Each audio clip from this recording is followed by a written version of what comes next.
कई बार हम सही होते हैं पर चूंकि हमें कोई झूठा साबित करने की कोशिश करता है तो हम अपना कीमती समय स्वयं को सही साबित करने में बर्बाद कर देते हैं। इसी को लेकर प्रश्नकर्ता ने आचार्य जी से प्रश्न किया है, जिसमें आचार्य जी ने बताया है कि दूसरों को सिद्ध करने की जरूरत क्यों और कब पड़ती है, साथ ही जब हमारे साथ ऐसी स्थिति आए तो हमें क्या करना चाहिए। अध्याय के आरंभ में आचार्य जी कहते हैं, पहले मैं आपसे पूछना चाहूंगा, दूसरों के सामने सिद्ध करने की जरूरत हमें क्यों पड़ती है। श्रोता कहते हैं, सर कोई हमें सही होने के बाद भी गलत कहे तो बुरा तो लगेगा ही ना।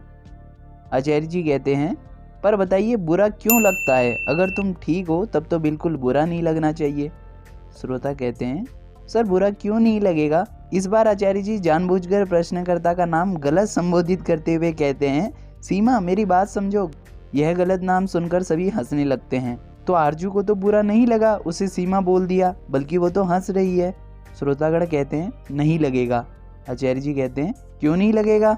श्रोता, सर वो तो ठीक है पर। फिर आचार्य जी कहते हैं, अरे तुम गाली दो, मारो या रो लो कि मुझे सीमा बोल दिया। अच्छा, कल जब पुलिस ने बीच सड़क पर हेलमेट न होने की वजह से तुम्हें घसीटा था और 2000 का जुर्माना वसूला, वो तो याद है ना। श्रोतागण फिर हंसने लगते हैं और कहते हैं, सर वो इसलिए हंस रही है क्योंकि उसे पता है ये सब बातें झूठी हैं और वो इन बातों पर ध्यान ही नहीं देगी। आचार्य जी कहते हैं, ध्यान नहीं देगी।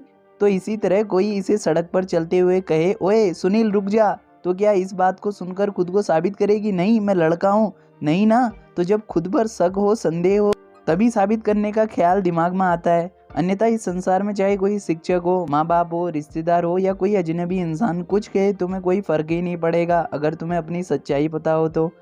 अगर कोई तुम पर बेवजह शक कर रहा है तो या तो तुम आहत हो जाओगे और उसे साबित करने की कोशिश करोगे, दूसरा आप हंसोगे और कहोगे बेचारा अनजान है, ना समझे, चलो इसके भ्रम को दूर करते हैं। माता पिता अगर नहीं समझ पा रहे हैं तो समझाओ उन्हें प्रेम से, क्योंकि जब कोई भूल में जी रहा हो तो वह दुख पाता है। और तुम क्या चाहते हो, माँ बाप उसी नासमझी में जीवन बिताए। एक बेटे और माता पिता का रिश्ता शिक्षक छात्र का भी तो हो सकता है ना। लेकिन सामंता, आचार्य जी फिर गलत नाम संबोधित करते हुए कहते हैं, तुम्हें माता पिता को समझाने के लिए बेटी होने से हटना पड़ेगा और उन्हें माता पिता से परे होकर तुम्हारी बात सुननी पड़ेगी।